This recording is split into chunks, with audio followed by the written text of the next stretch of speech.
Layaknya paslon nomor 04 pada pemilihan gubernur dan wakil gubernur Provinsi Maluku Utara untuk didiskualifikasi oleh Mahkamah Konstitusi dengan segala kewenangannya yang ada. Petitum. Sebentar, ini Pak Tuanani malah KTA-nya udah ini. Siap yang mulia. Sebentar kami baru mengurus dan sudah ada baru diberikan tadi yang mulia. Oke. Nanti kami lengkap yang mulia. Ya, ini boleh bicara di sini kalau sudah clear sebetulnya ini. Siap yang mulia. Ini advokat bodong kalau gini. Mulia. Ini advokat bodong kalau gini. Mulia. Ini advokat bodong kalau gini. Salam saudara-saudara, berjumpa kembali bersama dengan saya di channel ini. Bagaimana kabar kita semua? Kiranya kabar kita selalu baik-baik saja dan terus diberkati Tuhan dengan melimpah-limpah. Amin. Video kali ini saudara kita akan menonton cuplikan usai, yaitu Gubernur Maluku Utara yaitu Shirley menang dalam pilkada sebagai gubernur. Dan saya yakin itu adalah suara rakyat karena mereka memiliki rasa cinta kepada Ibu Shirley. Tetapi sampai hari ini masih ada orang-orang tertentu yang tidak suka. Bahkan video ini akan kita tampilkan seorang advokat yang menggugat kemenangan yaitu Shirley dengan tuduhan-tuduhan yang diberikan. Dan kita akan melihat bagaimana hakim akan mensikat yaitu seorang advokat tersebut. Seperti apa cuplikan? Langsung kita simak cuplikan berikut ini. Layaknya paslon nomor 04 pada pemilihan gubernur dan wakil gubernur Provinsi Maluku Utara untuk didiskualifikasi oleh Mahkamah Konstitusi dengan segala kewenangannya yang ada. Petitum, yang mulia. Ini advokat bodong kalau gini. Perbaikan permohonan pembatalan terhadap keputusan Komisi Pemilihan Umum Provinsi Maluku Utara nomor 67 tahun 2024 tentang penetapan rekapitulasi hasil perhitungan perolehan suara pemilihan gubernur dan wakil gubernur Provinsi Maluku Utara tahun 2024 tanggal 8 Desember tahun 2024. Dianggap kewenangan, dianggap dibacakan. Ada kewenangan ya. Pada kewenangan pada poin B, bahwa permohonan pemohon adalah perkara perselisihan penetapan rekapitulasi hasil perhitungan perolehan suara pemilihan calon gubernur dan wakil gubernur Provinsi Maluku Utara. Poin C, bahwa permohonan pemohon pula adalah perkara sengketa proses pilkada yaitu calon gubernur dan wakil gubernur Provinsi Maluku Utara yang penuh dengan permasalahan yang bersifat terstruktur, sistematif, dan masif. Yang sejak awal proses tahapan pilkada berjalan, calon nomor 04 telah memanfaatkan seluruh aparatur pegawai negeri sipil untuk kepentingan paslon 04. Olehnya itu, Mahkamah Konstitusi memiliki kewenangan untuk mendiskualifikasi paslon atau pihak terkait 04 pada pilkada gubernur dan wakil gubernur Provinsi Maluku Utara atau membatalkan surat keputusan KPU Provinsi Maluku Utara tersebut. Oke, sebentar. Ini Pak Tuanani malah KTA-nya udah ini. Siap yang mulia. Sebentar kami baru mengurus dan sudah ada baru diberikan tadi yang mulia. Oke. Nanti kami lengkap yang mulia. Ya, ini boleh bicara di sini kalau sudah clear sebetulnya ini. Siap yang mulia. Ini advokat bodong kalau gini.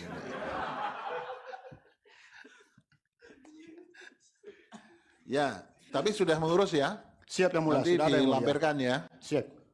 Ada beberapa itu Pak Abdullah itu juga, Pak Dalili juga itu. Siap yang mulia. Tapi Pak Gafar masih berlaku. Siap yang mulia. Ya, silakan dilanjutkan. Untuk tengah waktunya gimana? Tenggang waktunya bahwa keputusan KPU diputuskan pada tanggal 8 Desember, tepatnya jam 6 sore waktu Maluku Utara, dan kami mengajukan di posisi tanggal 10, tepatnya setengah 12 malam waktu Maluku Utara. Baik, sekarang legal standing-nya? Legal standing-nya memenuhi 158 enggak? Ini yang ngajukan paslon? tidak memenuhi yang mulia. Oke, yang ngajukan, Jauh sekali yang mulia. Kami adalah ya, oke, diakui paslon, jauh iya sekali. yang mulia. Tapi Hanya paslon ya? siap yang mulia. Tapi karena ada TSM. Ada permasalahan yang sangat substansi terkait dengan proses pemilihan yang mulia. Oke, silakan pencalonan. disampaikan apa yang. Makasih yang mulia. Terus silakan. Kami lanjutkan.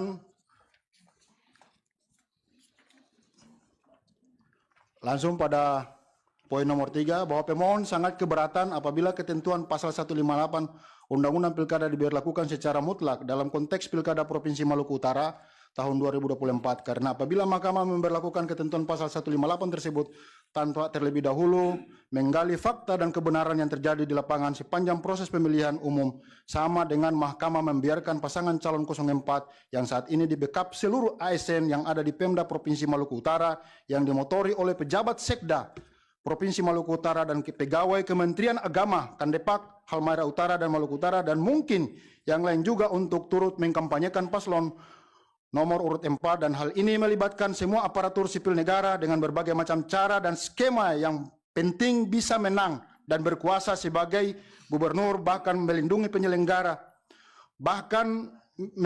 penyelenggara pemilu, hal mana tentu bertentangan dengan kewajiban mahkamah sebagai pintu terakhir bagi pencari keadilan, bukan hanya terhadap keadilan prosedural atau procedural justice, namun juga terhadap keadilan substantif.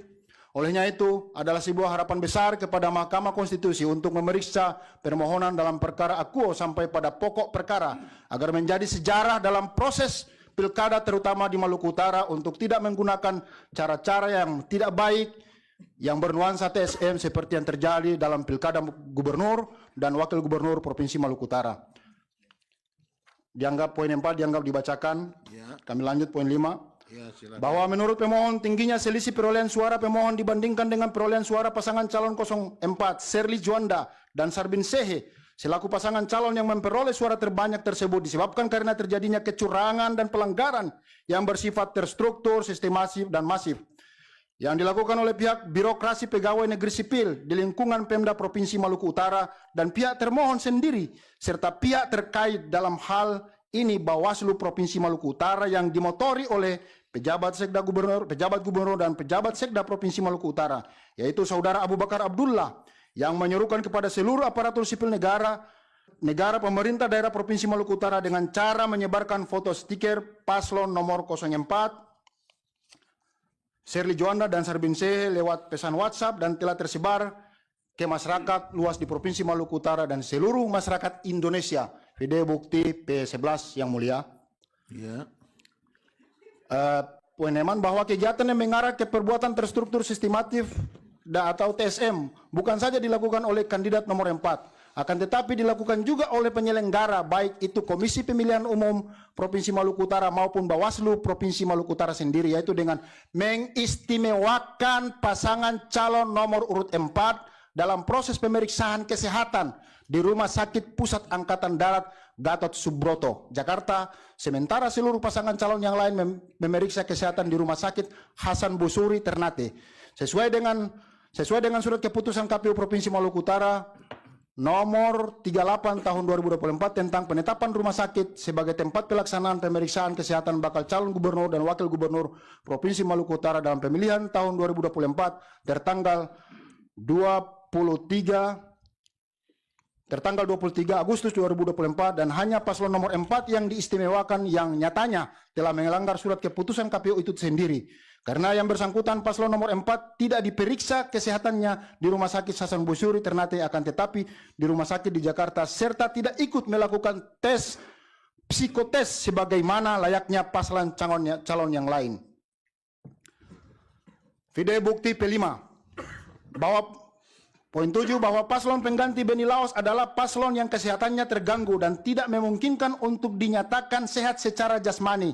Karena yang bersangkutan saat menjadi pasangan calon pengganti masih dalam posisi yang tidak sehat atau sakit atau yang kesehatannya terganggu yang tidak normal secara fisik. Olehnya itu tindakan yang dilakukan oleh KPU Maluku Utara adalah merupakan perbuatan terstruktur yang memang sudah direncanakan sejak awal dan hal ini terbukti saat proses pilkada ini berjalan sampai pemilihan pada tanggal 27 November 2024. Adapun surat keputusan KPU nomor 54 tahun 2024 tentang jadwal penerimaan pengusulan calon pengganti salah satu pasangan calon gubernur dan wakil gubernur Provinsi Maluku Utara dalam pemilihan tahun 2024 tertanggal 14 Oktober 2024 ini merupakan bukti nyata meloloskan calon yang seharusnya digugurkan di saat verifikasi faktual terhadap kesehatan secara fisik paslon yang bersangkutan.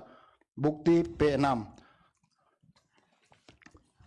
8. Keputusan KPU Provinsi Maluku Utara nomor 57 tentang perubahan keputusan KPU Provinsi Maluku Utara nomor 44 tahun 2000 tentang penetapan nomor urut pasangan calon gubernur dan wakil gubernur Provinsi Maluku Utara dalam pemilihan tahun 2024 dan tanggal 24 Oktober 2024 adalah tindakan yang keliru dan seakan-akan memaksakan keadaan agar walaupun dalam kondisi yang tergesa-gesa dan nampak terstruktur dalam proses penetapan sebagai calon pengganti dengan waktu yang singkat dan kondisi kesehatan yang tidak mengizinkan untuk ditetapkan sebagai calon video bukti P7. Mohon izin yang mulia, kami ingin garis bawahi bahwa pasangan calon nomor urut 4 di saat pendaftaran itu tidak menghadiri sama sekali proses pendaftaran calon pengganti. Dan ini kami yakini sangat bertentangan dengan PKPU. Oke, terus Ya, kami lanjutkan. jangan keras-keras nanti mic-nya rusak. Siap yang mulia. Poin 9 dianggap dibacakan. Poin 10 bahwa tindakan Komisi Pemilihan Umum yang sengaja meloloskan calon pengganti almarhum Beni Laos yang telah meninggal yang digantikan oleh Shirley Juanda sebagai calon gubernur adalah tindakan yang menyalahi aturan karena yang bersangkutan saat itu sedang sakit secara psikologi dan jasmani. Karena kedua kakinya mengalami luka kebakaran dan harus menggunakan kursi roda, akan tetapi dinyatakan sehat-sehat saja oleh dokter maupun Komisi Pemilihan Umum Provinsi Maluku Utara. Atas tindakan KPU yang meloloskan yang bersangkutan, maka telah pula dilaporkan ke Bawaslu Provinsi Maluku Utara dan saat itu menjadi sengketa tahapan di Bawaslu. Akan tetapi, lagi-lagi penyelenggara Bawaslu seakan-akan menutup mata dan menolak permohonan sengketa tahapan yang diajukan oleh paslon gubernur dan wakil gubernur yang lain. Ya, Adapun ini Bawaslu juga harus merespon ya. siap yang mulia. Ya. Lu yang siap sana Bawaslu. Tanda bukti penerimaan laporan bukti P9 yang mulia. Ya. Terus apalagi dalilnya? Tadi keterlibatan sekda sudah. Siap. Terus masalah kesehatan sudah. Siap. Sekarang apa lagi? Adanya pula poin 11 adanya pula perbuatan money politik yang salah satu bukti Money politik. ya data penerimaan money politik yang dikemas dalam bentuk yang sangat masif dengan modus sebagai relawan dan saksi. Paslon nomor 4 Shirley Juanda Sarbinsehe. Ada bukti-buktinya? Kami telah mengajukan bukti-buktinya dalam P10 yang mulia. Jadi P10 ini yang mulia, mohon izin, itu adalah proses transferan dana melalui bank rakyat yang beri link yang ada di pelosok-pelosok, baik di tingkat kecamatan maupun desa. Oke. Jadi tidak nampak dalam permukaan, oleh karenanya itu kami jujur tidak memiliki bukti fisik yang dilakukan secara transaksional, face to face per orang, tetapi itu yang kemudian menjadi dasar kami bahwa memang ini masif. Ada money politik. Siap yang mulia Ya, dan ada penerimaannya lain lagi? ya. Untuk money politik cukup yang itu yang mulia. Yang lain? Abu Bakar Abdullah sudah yang mulia. Cukup. 11 cukup yang mulia. Ya, sekarang petitum kalau gitu. Siap yang mulia. Silakan. Bahwa dari sekian banyak perbuatan dan tindakan nyata dengan membagi-bagi sembako maupun bantuan langsung ke tempat-tempat ibadah berupa bantuan tehel dan yang lainnya serta menggerakkan seluruh aparatur sipil negara ASN di lingkup Provinsi Maluku Utara, maka sudah selayaknya tindakan ini dikualifikasi sebagai tindakan yang sangat terstruktur, sistematif dan masif TSM yang dilakukan oleh paslon nomor urut 4 atau Shirley Sarbin. Olehnya itu atas perbuatan dan tindakan yang mencederai proses pemilu kada oleh paslon 04 tersebut dengan menggunakan seluruh infrastruktur birokrasi, maka sudah selayaknya paslon nomor 04 pada pemilihan gubernur dan wakil gubernur Provinsi Maluku Utara untuk didiskualifikasi oleh Mahkamah Konstitusi dengan segala kewenangannya yang ada. Petitum. Berdasarkan uraian tersebut di atas, pemohon memohon kepada Mahkamah Konstitusi untuk menjatuhkan putusan sebagai berikut. 1. Mengabulkan permohonan pemohon untuk seluruhnya. 2. Membatalkan keputusan Komisi Pemilihan Umum Provinsi Maluku Utara nomor 67 tahun 2024 tentang penetapan rekapitulasi hasil perhitungan perolehan suara pemilihan gubernur dan wakil gubernur Provinsi Maluku Utara tahun 2024 tanggal 8 Desember 2024. 3. Mengabulkan permohonan pemohon dengan mendiskualifikasi atau menggugurkan paslon nomor 04 atas nama Shirley Juanda dan Sarbinsehe SAG dari calon gubernur dan wakil gubernur periode 2024-2029. 4. Memerintahkan termohon untuk melakukan pemungutan suara ulang di semua tempat pemungutan suara TPS pada kabupaten kota yang ada di Provinsi Maluku Utara. 5. Memerintahkan kepada Komisi Pemilihan Umum Provinsi Maluku Utara untuk melaksanakan putusan ini apabila Apabila Mahkamah Konstitusi berpendapat lain, mohon putusan yang seadil-adilnya. Hormat kami, kuasa hukum, Bapak. Itulah dia video cuplikan yang baru saja kita tonton tadi videonya. Bagaimana pengacara ini ya menggugat ya atas menangnya yaitu seorang Shirley sebagai gubernur Maluku Utara. Dan kita melihat tadi sempat ya hakim berkata kepada seorang advokat ini advokat bodong. Seharusnya berbicara di tempat ini harus punya KTA terlebih dahulu baru bisa bicara. Sehingga sang hakim dengan berani mengatakan ini advokat bodong. Nah, ini sangat dipertanyakan ya, apakah ini advokat betul-betul atau bodong ya. Saudara-saudara, ini perlu dipertanyakan. Nah, yang mau saya sampaikan adalah seorang Ibu Shirley memenangkan Pilkada 2024 dan terpilih menjadi gubernur Maluku Utara. Itu resmi adalah pilihan rakyat atas rasa cinta mereka kepada Ibu Shirley yang menginginkan beliau memimpin Maluku Utara sebagai gubernur. Itu adalah resmi pilihan rakyat. Dan mereka ini siapa? Mereka ini hanyalah segelintir orang yang menyampaikan tuduhan-tuduhan mereka atas kemenangan Ibu Shirley. Nah, itu ya, apa yang sudah ditetapkan itu tidak boleh lagi dilawan. Jelas dalam firman Tuhan bahwa orang-orang yang menentang pemerintah, mereka itu menentang Allah. Karena pemerintah itu ditetapkan oleh Allah. Begitu juga dengan kemenangan Ibu Shirley itu, saya yakin itu sudah ditetapkan oleh Tuhan dan itu resmi atas pilihan rakyat. Jadi seharusnya kita sebagai rakyat kita menerima kenyataan itu dan memikirkan selanjutnya ya apa yang baik yang harus kita kerjakan supaya bisa membantu menolong pemerintahan yang dipimpin oleh Ibu Shirley dan juga rekan-rekannya. Jadi kita sebagai rakyat seharusnya mengambil tempat, mengambil sesuatu yang baik untuk ikut bekerja sama sebagai masyarakat. Itu yang perlu kita lakukan di saat-saat seperti ini ya. Jadi Bapak Ibu, mari kita menjadi rakyat yang baik. Mari kita dukung atas kemenangannya. Mari kita dukung atas pemerintahannya nanti ya. Semoga kemenangan Ibu Shirley dari pihak-pihak tertentu ini, mereka komplain bukan karena agama Ibu Shirley. Kita tahu Ibu Shirley ini agamanya Kristen, asli pengikut Yesus ya. Jangan ada seperti itu ya. Kiranya kita menjunjung tinggi toleransi. Jangan melihat pemimpin itu dari segi agamanya. Lihatlah pemimpin itu dari karakternya, dari komitmennya, dari kepeduliannya, rasa cintanya terhadap rakyat Indonesia itu khususnya. Kiranya video ini yang saya bagikan boleh memberikan informasi penting dan juga menjadi pelajaran penting bagi kita. Tuhan berkati kita. Salam, sampai jumpa di video selanjutnya.